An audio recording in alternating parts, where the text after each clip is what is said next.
Good morning, welcome back to my channel. আশা করি তোমরা সবাই ভালো আছো, আমিও ভালো আছি। আমি মিঠু চলে এসেছি তোমাদের সামনে আজকে একটা নতুন রেসিপি নিয়ে। তো চলো চট জলদি একটা রেসিপি আমি তোমাদেরকে বানিয়ে দেখাচ্ছি। কি বানাচ্ছি তোমরা এখন থাম্বনেল দেখে অবশ্যই তোমরা বুঝে গেছো। তো থাম্বনেল দেখলে শুধু বুঝলে হবে না, তোমাদের ভেতরটা অবশ্যই দেখতে হবে পুরো ভিডিওটা। তো চলো চট জলদি তোমাদের দেখে দিয়েছি কলমি শাকের রেসিপি। আর বর্ষাকালে এখন এই রেসিপিটা সব থেকে ভালো, তাই না বলো? কে কীরকম শাকসবজি খাচ্ছ, শাকসবজি কিন্তু খাওয়া স্বাস্থ্যের পক্ষে খুব ভালো। তার জন্য আমি চট জলদি যেগুলো হয় সেগুলোই আমি তোমাদেরকে দেখানোর চেষ্টা করি। তো চলো, আমি নিয়ে নিলাম হচ্ছে 2 আটি কলমি শাক। তো দেখো কলমি শাক কিন্তু কাটাটাও আর একটা আর্ট, বুঝেছো?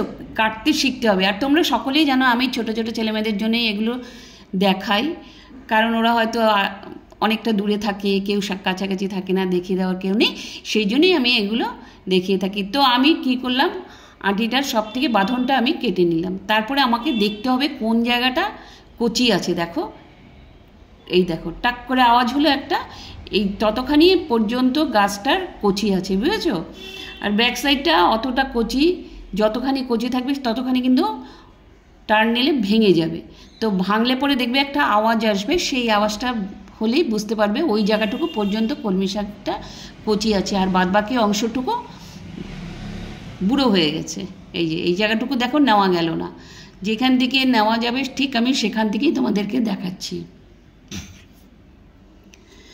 তো তোমরা এইভাবেই সুন্দর করে দেখো, আমি আর একটাও দেখে দিচ্ছি। দেখো এই যে দেখো ভাঙছে না, যেই জায়গাটা ভাঙবে না সেই জায়গাটা তোমরা ভাববে বুড়ো হয়ে গেছে। ওই জায়গাটা দিলে না রান্না করলে খুব একটা ভালো লাগে না, ওই জায়গাটা রান্না করলে একদম মুখে বিচ্ছিরি লাগে। যেই অংশটুকু কচি আমি সেই অংশটুকু বাদ দিয়ে আমি দেখো এগুলো নিয়ে নেব। আর তোমাদেরকে দেখিয়ে দিয়েছি কি সুন্দর আওয়াজ হচ্ছে। দেখো কচি অংশটুকু কিন্তু খুব সুন্দর আওয়াজ হচ্ছে। আর দেখো এই আটির মধ্যে দোকান থেকে আবার একটা শক্ত, দেখো এই যে শক্ত অংশটুকু, ওই যে এটার মধ্যে কিন্তু আগাটা নেই, তো এটা আমি ফেলে দেব। দেখো এই অংশটুকু আমি ফেলে দেবো। দেখো একদম শক্ত, কিন্তু তোমরা আবার ওটা দিও না, তার জন্যই আমি দেখালাম আর কি, বুঝেছো? যে এই অংশগুলো, এই যে দেখো কচি অংশগুলো আমি সুন্দর করে, এই দেখো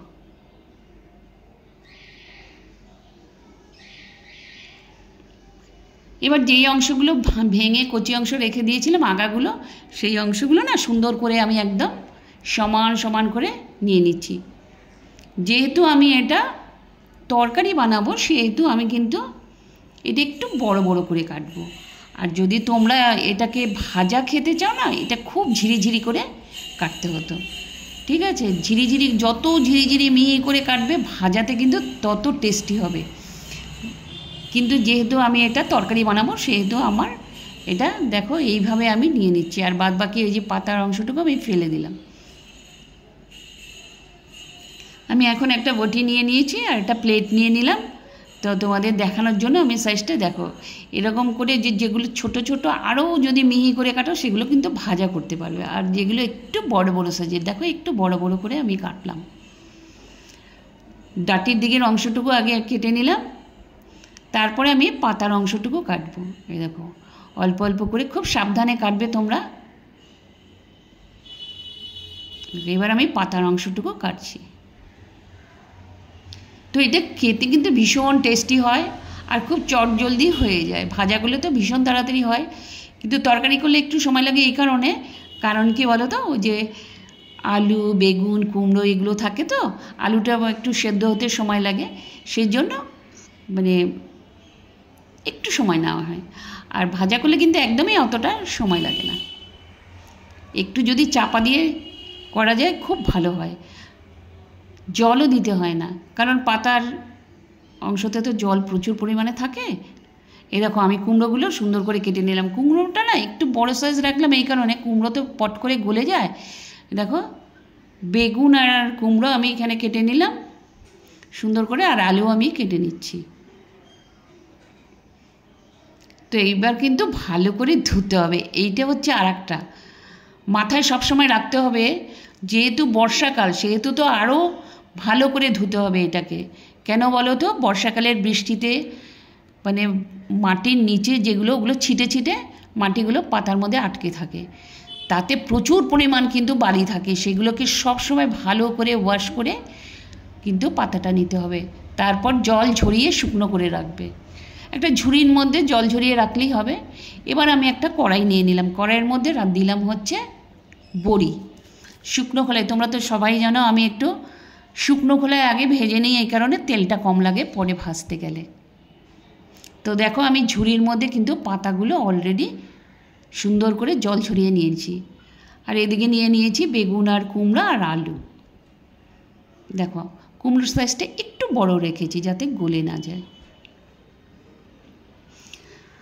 আলুর সাইজটা দেখো 4 কোনা করে সুন্দর করে কেটে নিয়েছি, তোমাদের যেরকম ইচ্ছে তোমরা কাটতে পারো, কোনো অসুবিধে নেই এটাতে। তো আমি তেল নিয়ে নিলাম, তেল নিয়ে এখন বড়িগুলোকে সুন্দর করে ভেজে নেব। এখন কিন্তু দেখো আমার কিন্তু অতটা তেল লাগছে না, যারা তেল কম খেতে চাও তারা কিন্তু এইভাবে করতে পারো, আর যারা বেশি তেলে ভাজতে চাও তারা ভাজতে পারো, কোনো অসুবিধে নেই। এবার আমি তেলের মধ্যে দিয়ে দিলাম শুকনো লঙ্কা, আর আমি দিয়ে দিলাম জিরে ফোড়ন। এটার মধ্যে কিন্তু 5 ফোড়নও দেওয়া যায়, কিন্তু 5 ফোড়নটা আমি দেব পরে। জিরে ফোড়ন দিয়ে দিলাম, জিরেটা গরম হয়ে গেলে এবার দিয়ে দেব আমি তেলের মধ্যে আলু। 2 টিস্পুন আমি তেল দিয়েছি, তার মধ্যে আমি এটা ভেজে নেব। আলুগুলো ভেজে নেব সুন্দর করে, আলুর কাঁচা গন্ধটা যদি চলে যায় ততক্ষণ পর্যন্ত আমি এটাকে ভাজব। দেখো সুন্দর করে একটু লালচে লালচে, অল্প লালচে লালচে হয়েছে। এবার আমি বেগুনটা আর কুমড়োটা দিয়ে দেব। কি সুন্দর কালারটা লাগছে দেখো। এবার কিন্তু এটাকেও খুব সুন্দর করে ভাজতে হবে, কাঁচা গন্ধটা আসা যাবে না। সবজির যে একটা কাঁচা গন্ধ থাকে না, সেটা যাতে না আসে ততক্ষণ পর্যন্ত এটাকে কিন্তু সুন্দর করে ভাজতে হবে। আর যত ভাজবে না খুব সুন্দর একটা গন্ধ বেরোবে, যেহেতু ওখানে জিরে ফোড়ন আর লঙ্কা ফোড়ন, শুকনো লঙ্কা ফোড়ন দেওয়া হয়েছে সেই জন্য। এবার দিয়ে দেবো ওটার মধ্যে আমি হলুদ। পরিমাণ আর পরিমাপ এটা কিন্তু সবসময় মাথায় রাখতে হবে, তোমার যতখানি প্রয়োজন ঠিক ততখানি দেবে, তার বেশিও দেবে না কমও দেবে না। তো আমি এখন দিয়ে দিলাম নুন।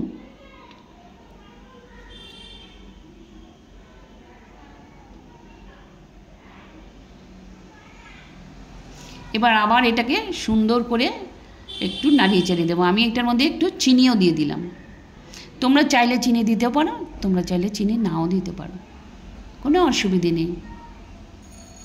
এবার সুন্দর করে আবারও এটাকে ভাজতে হবে,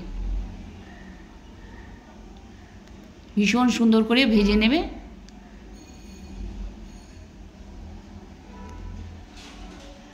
যত ভাজবে না তত এটার সুন্দর একটা গন্ধ বেরোতে থাকবে, দেখবে। দিয়ে দেবো হচ্ছে ধনে গুঁড়ো আমি আর জিরে গুঁড়ো। ধনে গুঁড়ো আর জিরে গুঁড়ো দিয়ে ভাজলে কিন্তু আবারও আর একটা সুন্দর গন্ধ বেরোবে। এই দেখো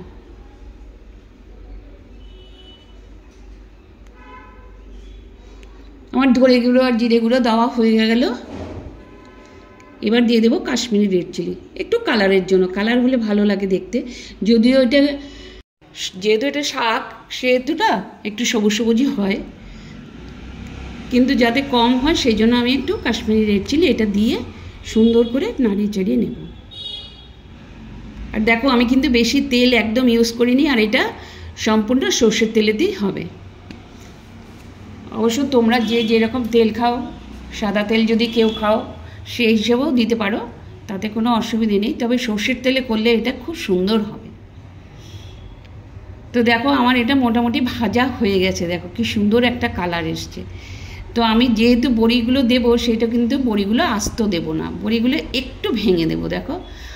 আর শক্ত থাকলে এইভাবে কিন্তু খুব সহজ পদ্ধতিতে সাঁড়াশি দিয়ে এটাকে একটু চাপ দিলে সুন্দর গুঁড়ো গুঁড়ো হয়ে যাবে, তাহলে ছড়িয়ে দিতে সুবিধা হবে। দেখো আমি হাত দিয়ে যেভাবে হাত দিয়ে ব্যথা লাগে অনেক সময়, বা শক্ত থাকে তো তোমরা নাও দিতে পারো ওইভাবে, তোমরা এইভাবে সাঁড়াশি দিয়ে ভেঙে দিতে পারো, বা অন্য হামল দিস্তা দিয়েও ভাঙতে পারো।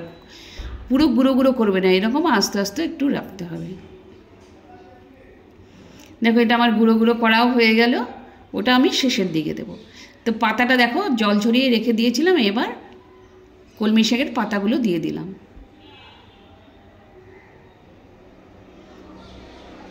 এটা কিন্তু খুব স্বাস্থ্যকর খাদ্য একটা, আর বর্ষাকালে এই শাকটা ভীষণভাবে পাওয়া যায়।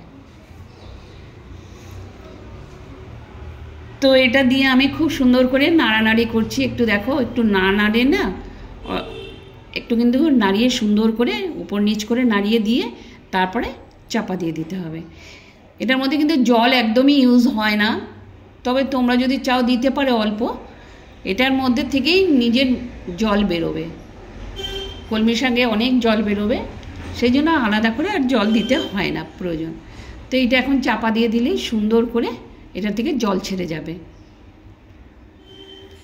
তো কলমি শাকের মধ্যেও আমি একটু হলুদ দিয়ে দিলাম, একটু নুন দিয়ে দিলাম,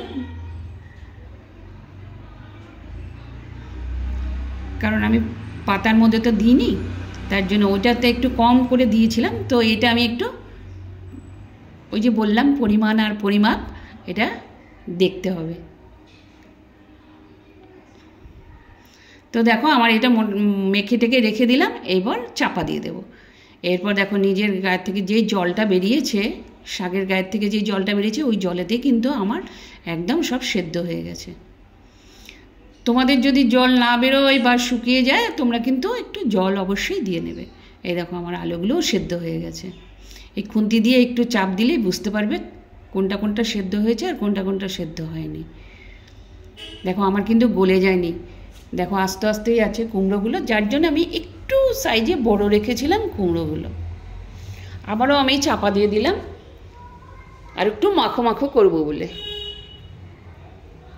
দেখো এবার একদম খুব সুন্দরভাবে হয়ে গেল আমার কলমি শাকের তরকারি।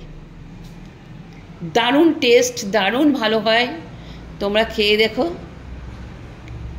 আর এটার মধ্যে না শেষের দিকে একটু তোমরা ঘিও ছড়িয়ে দিতে পারো বা কাঁচা তেলও একটু ছড়িয়ে দিতে পারো, তাহলে কিন্তু এই যে তোমাকে বলছিলাম না তোমাদেরকে যে আমি এখন দেবো হচ্ছে 5 ফোড়নের গুঁড়োটা। এই দেখো এখন লাস্টে শেষে, এটাই আজকের টিপস, লাস্টে দিয়ে দেবো হচ্ছে 5 ফোড়নের গুঁড়োটা। এইটা দিলে পরে না ফ্লেভারটা ব্যাপক সুন্দর আসে, ব্যাপক সুন্দর আসে। এবার দিয়ে দেবো আমি যেই বড়িগুলো গুঁড়ো করে রেখে দিয়েছিলাম সেই বড়িগুলো। দেখো সেই বড়িগুলো ছড়িয়ে দেবে। গরম গরম ভাতের পাশে এইটা করে যদি দিতে পারো দারুণ লাগবে, আর নিজেরাও খেও অবশ্যই। তো দেখো আমার হয়ে গেল কলমি শাকের তরকারি। ভীষণ ভালো হয়, ভীষণ টেস্টি হয়, তোমরা করে খেও। ওয়াও, কি দারুণ হয়েছে।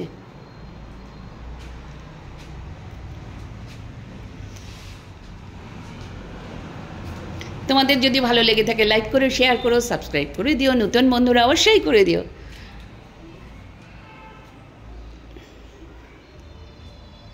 দেখো আমি বড়িগুলো একদম ছড়িয়ে সুন্দর করে দিয়ে দিলাম। আর দেখো আমার সব। তো ব্লগটা যদি কোথাও কিছু ভালো লেগে থাকে লাইক করো, শেয়ার করো, সাবস্ক্রাইব করে দিও, নতুন বন্ধুরা অবশ্যই একটু একটু করে দিও। তো ভালো লাগলে অবশ্যই কিন্তু করো, বলো না। টাটা, নতুন ব্লগের সাথে আবার তোমাদের সঙ্গে দেখা করবো, ঠিক আছে? চলো।